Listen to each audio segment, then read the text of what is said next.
पाठ 11 अशुद्धि शोधन। आओ सीखें हिंदी भाषा में सामान्य अशुद्धियां, शुद्ध शब्दों और वाक्यों का ज्ञान। संध्या, आओ प्राची, तुमको नई चिड़िया से मिलवाती हूँ। प्राची, चलो संध्या, कहाँ मिलवाओगी? संध्या, पार्क में देखो, एक चिड़िया दाना चुग रहा है। प्राची, यह है बुलबुल चिड़िया।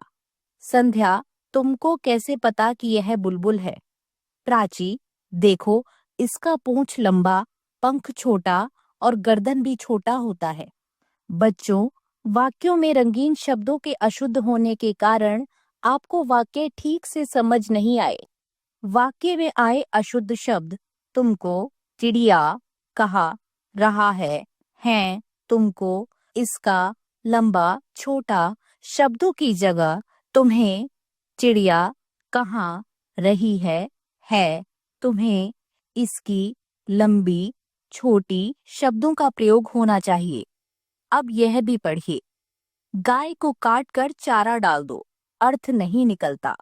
गाय को चारा काट कर डाल दो, अर्थ निकलता है।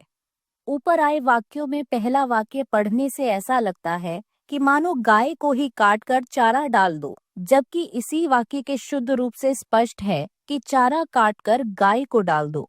व्याकरण के नियमों को ध्यान में रखकर इन अशुद्धियों से बचा जा सकता है। बच्चों, अशुद्धियां दो प्रकार की होती है।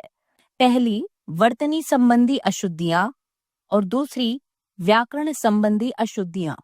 वर्तनी संबंधी कुछ अशुद्धियां: अशुद्ध और शुद्ध, चढ़ना, चढ़ना, सीढ़ी, सीढ़ी, आवाज, आवाज, कृपया, कृपया, वापस, वापस, गुरु, गुरु, सूरज, सूरज, धुआं, धुआं, साए, साए, अभिषेक, अभिषेक, रजनी, रजनी, मित, मीत, वारी, वारी, डॉक्टर, डॉक्टर, ज्ञान, ज्ञान, भूमि, भूमि, परीक्षा, परीक्षा, बीमारी, बीमारी, इसीलिए, इसलिए, रूप, रूप, चांद, चांद, कुआं, कुआं, बंदर, बंदर, जननी, जननी, कुसुम, कुसुम, पानी, पानी, निर, नीर,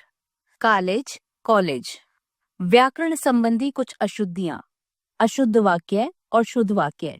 पेड़ में फल लगे हैं, पेड़ पर फल लगे हैं। हमें पढ़ना चाहिए, हमें पढ़ना चाहिए। बाहर कुछ खड़ा है, बाहर कौन खड़ा है? तुमका नाम क्या है? तुम्हारा नाम क्या है? राधिका अध्यापक है, राधिका अध्यापिका है। लड़का ने पत्र लिखा, लड़के ने पत्र लिखा। हम रात को जल्दी भोजन खाते हैं, हम रात को जल्दी भोजन करते हैं। खाने में आज कौन बनाया है?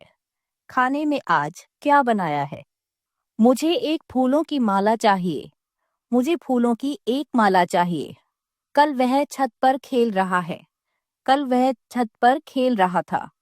एक ठंडा गिलास शरबत पीना है, एक गिलास ठंडा शरबत पीना है। हमें सड़क में नहीं खेलना चाहिए, हमें सड़क पर नहीं खेलना चाहिए। बच्चों को छील कर सेब दे दो, बच्चों को सेब छील कर दे दो। मेरे नाना ने आना था, मेरे नाना को आना था। बड़ी से आशीर्वाद लेना चाहिए, बड़ों से आशीर्वाद लेना चाहिए।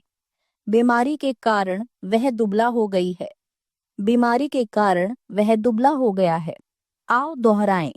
अशुद्ध वाक्यों के अर्थ नहीं निकलते। अशुद्ध वर्तनी के कारण शब्दों के अर्थ का अनर्थ हो जाता है। अशुद्धियां लिंग, वचन, क्रिया, सर्वनाम आदि के गलत प्रयोग से हो सकती हैं। व्याकरण के नियमों से अशुद्ध शब्द या वाक्य शुद्ध किए जा सकते हैं।